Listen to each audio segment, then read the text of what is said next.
Oke, Assalamualaikum warahmatullahi wabarakatuh. Perkenalkan, saya Arin Aditya dari Offering P.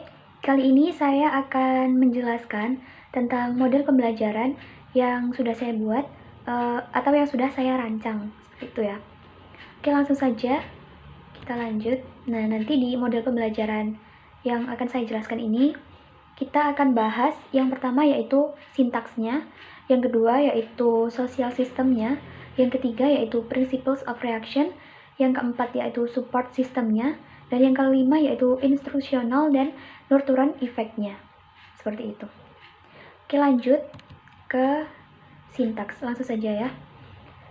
Apa sih sintaks itu? Nah, sintaks adalah langkah-langkah atau fase-fase atau urutan kegiatan pembelajaran. Jadi sintaks itu alur kegiatan pembelajaran gitu ya, dari awal pembelajaran sampai akhirnya gitu. Jadi urutan proses pembelajarannya itu kayak apa aja gitu. Urutan langkah-langkahnya seperti berikut. Yang pertama yaitu identifikasi tujuan. Tahap awal ini adalah menentukan apa yang kita inginkan agar siswa dapat melakukannya ketika mereka telah menyelesaikan program pengajaran. Jadi, kita sebagai pendidik itu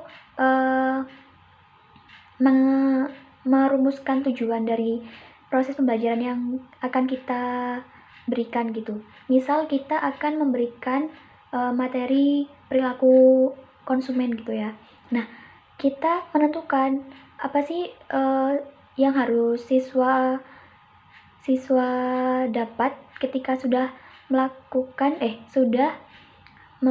melakukan proses pembelajaran dari materi tersebut gitu. Nah, dari materi perilaku konsumen itu kita merumuskan tujuan gitu. Siswa bisa mendapatkan pengajaran yaitu dapat mengerti tren saat ini gitu. Tren apa yang sedang marak saat ini dan minat konsumen pada produk yang sedang marak saat ini itu apa aja gitu. Biar sebagai pengusaha kita bisa menyesuaikan perusahaan kita atau produk kita dengan tren yang sedang berlaku saat ini. Seperti itu. Lanjut yang nomor 2 yaitu melakukan analisis instruksional. Setelah mengidentifikasi tujuan pembelajaran, maka ditentukan apa tipe belajar yang dibutuhkan oleh siswa. Nah, misal kayak tadi yang pada materi perilaku konsumen, kita mengambil metode pembelajaran apa yang tepat gitu. Misal kita kalau pada materi perilaku konsumen itu kita memberikan contoh-contoh, kita bisa memberikan contoh-contoh konkret atau nyata yang sekarang ini tuh sedang terjadi gitu.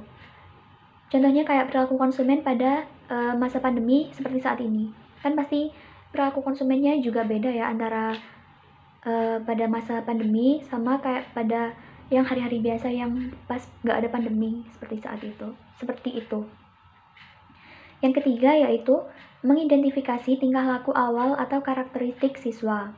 Kita sebagai pendidik harus menganalisis keterampilan apa yang telah dimiliki siswa saat mulai mengikuti pembelajaran. Nah, misalnya itu kayak misal si A ini tuh udah pas kita menjelaskan materi ini tuh dia tuh udah tahu, kayak udah mengerti gitu loh. Di awal kayak dia udah ada pengetahuan lebihnya gitu. Sebelum kita memberikan pengajaran itu dia udah tahu gitu.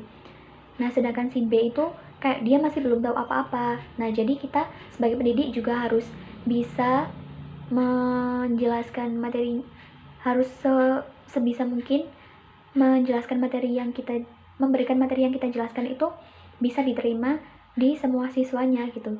Jadi yang belum paham biar bisa paham, dan yang udah paham biar lebih paham lagi, seperti itu.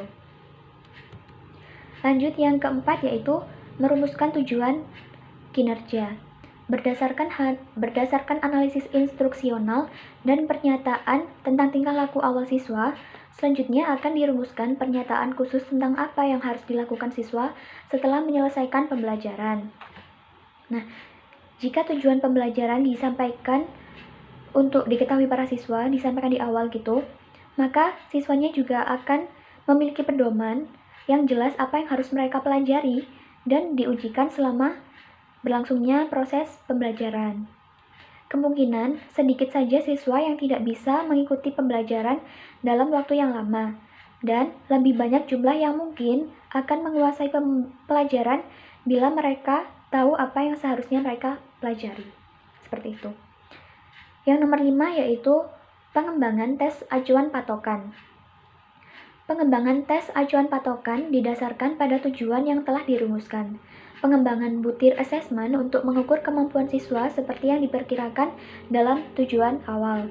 Nah, dalam hal ini kita bisa melakukannya dengan cara membandingkan penampilan siswa dalam pengujian dengan patokan yang telah ditentukan sebelumnya.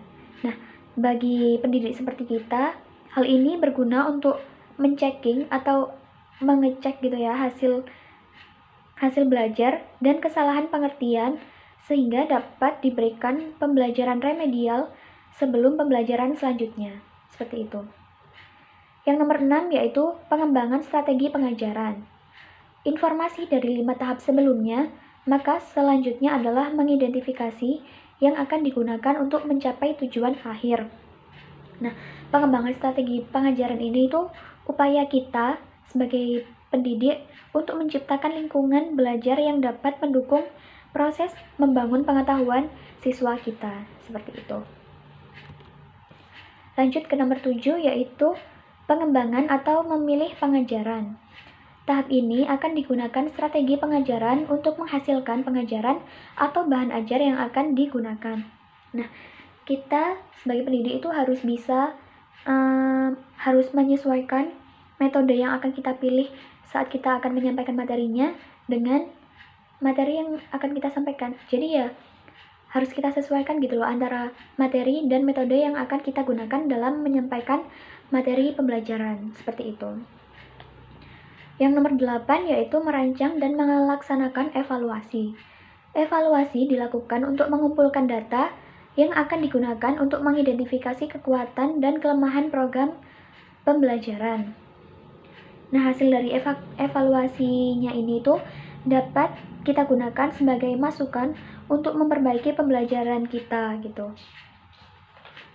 Yang nomor 9 atau yang terakhir yaitu revisi pengajaran. Data yang diperoleh dari prosedur evaluasi dirangkum dan ditafsirkan untuk mengetahui kelemahan-kelemahan yang dimiliki oleh program pembelajaran kita. Nah, kita bisa memperbaiki kekurangan-kekurangan yang ada pada pelaksanaan pembelajaran yang sudah kita laksanakan. Seperti itu. Nah, lanjut. Nah, pada intinya nanti alur pembelajaran yang akan saya laksanakan itu yaitu yang pertama penyampaian kompetensi dan tujuan. Yang kedua yaitu pemilihan metode yang akan digunakan selama pembelajaran. Yang ketiga yaitu mengorganisasikan peserta didik untuk belajar. Yang keempat yaitu membimbing atau mengarahkan penyelidikan pembelajaran baik individu maupun kelompok. Yang kelima yaitu menyajikan hasil kerja atau hasil karya siswa. Yang terakhir, yang keenam yaitu menganalisis dan mengevaluasi proses pembelajaran. Oke, lanjut ke poin yang kedua yaitu social system. Apa sih social system? Social system adalah pola hubungan guru dengan siswa pada saat mempelajari materi pembelajaran. Bisa disebut juga sebagai kondisi atau situasi atau aturan yang berlaku dalam suatu model pembelajaran. Sistem sosial ini dapat juga dikatakan sebagai pola hubungan atau komunikasi antara guru dengan siswa dalam proses pembelajaran. Nah, terdapat 3 pola komunikasi yang dapat digunakan untuk mengembangkan interaksi dinamis antara guru dan siswa, yaitu yang pertama, komunikasi sebagai aksi atau komunikasi satu arah. Yang kedua yaitu komunikasi sebagai interaksi atau komunikasi dua arah. Dan yang ketiga yaitu komunikasi transaksi atau komunikasi banyak arah. Nah, nanti saya itu akan mengusahakan mengkolaborasikan atau menggunakan semua jenis komunikasi ini ya. Jadi saya gunakan semuanya gitu.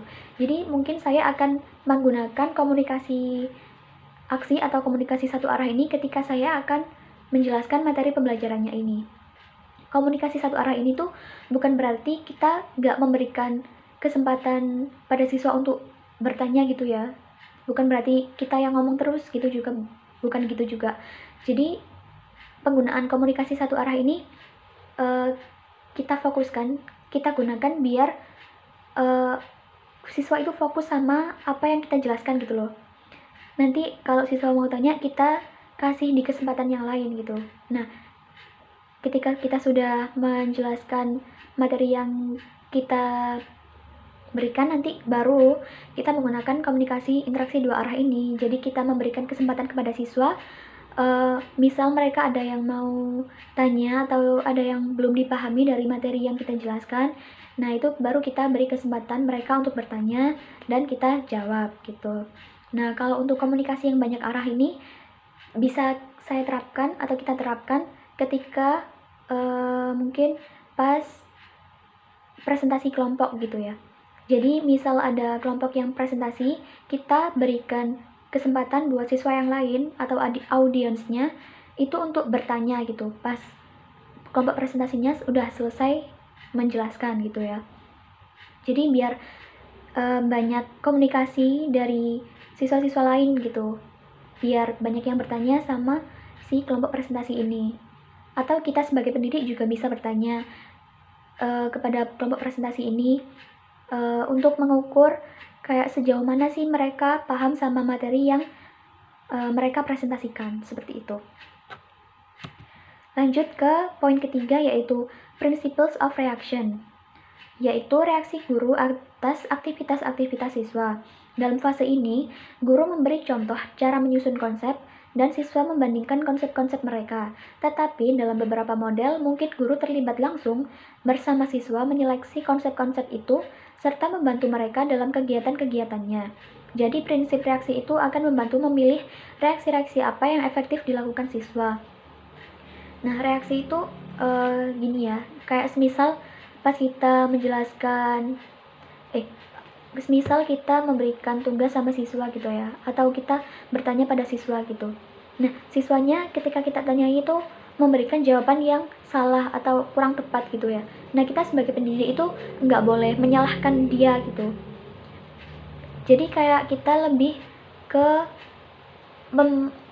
memberikan, menuntun gitu, biar mereka bisa mengerti jawaban yang seharusnya, yang benar gitu, seharusnya itu kayak apa gitu. Jadi kita jangan menyalahkan siswanya gitu ya. Jadi kalau siswa salah juga nggak apa-apa, karena juga manusiawi seperti itu. Jadi kita lebih ke memberikan, mengasih tahu apa jawaban yang seharusnya yang benar, seperti itu. Lanjut ke nomor 4, yaitu support system. Support system adalah segala sarana, bahan, alat, atau lingkungan belajar yang mendukung proses pembelajaran. Terdapat 3 komponen yang perlu diperhatikan dalam sistem pendukung, yakni bahan, fasilitas atau sarana, instrumen yang bisa dipakai untuk mendukung model pembelajaran. Nah, nanti saya rencanakan itu saya akan menggunakan PDF. PDF ini saya berikan, kalau misal nggak ada buku ya, jadi kita berikan PDF untuk siswa. PDF ini tuh digunakan siswa untuk belajar di rumah gitu. Nah, kalau pas di sekolah, pas di kelas gitu, saya akan menggunakan PowerPoint atau enggak juga video gitu. PowerPoint kalau saya mau menjelaskan materinya, dan kalau video itu, kenapa saya milih video? Karena menurut saya video itu kan gabungan antara audio dan visual gitu ya, jadi kayak bisa lebih memberikan pengertian gitu loh sama siswanya. Jadi kayak siswa bakal lebih paham kalau kita berikan audio sama visualnya gitu. Jadi nggak cuma sekedar mendengarkan, tapi juga langsung melihat gitu. Seperti itu. Lanjut ke poin kelima, yaitu instruksional dan nurturan effect. Instruksional effect. Penggunaan model manapun harus dapat memberi efek belajar bagi pembelajar. Instruksional effect adalah pencapaian tujuan sebagai akibat kegiatan-kegiatan instruksional, biasanya beberapa pengetahuan atau keterampilan. Nurturan effect. Nurturan effect adalah efek-efek penggiring yang ditimbulkan model karena pembelajar menghidupi atau living in sistem lingkungan belajar. Misalnya kemampuan berpikir kreatif, sikap terbuka, dan sebagainya. Seorang pembelajar memiliki model atau strategi pembelajaran karena ingin mencapai instructional effect dan nurturan effect. Nah, instructional dan nurturan effect itu misalnya kayak kita bahas lagi ke perilaku konsumen gitu ya. Misal setelah mempelajari perilaku konsumen, nah instructional effect-nya itu siswa dapat mengetahui apa aja gitu, apa aja yang dapat diperoleh siswa dari materi tersebut gitu. Kayak tadi yang siswa dapat mengetahui apa aja sih tren saat ini tuh, terus minat konsumen saat ini tuh pada apa, dalam bidang apa gitu. Nah kalau nurturan effect-nya itu gimana siswa tersebut dapat menerapkan nilai-nilai yang udah dipelajari di sekolah gitu dalam kehidupan sehari-harinya gitu. Misal kayak perilaku konsumen itu siswa bisa sebelum membeli suatu produk atau jasa gitu, dia bisa mempertimbangkan gitu sebelum membeli itu apa baiknya, buruknya produk tersebut bagi kita gitu, apa kegunaannya kalau kita beli dan lain-lain sebagainya. Jadi kayak dipertimbangkan dulu seperti itu. Nah itu nurturan effect-nya.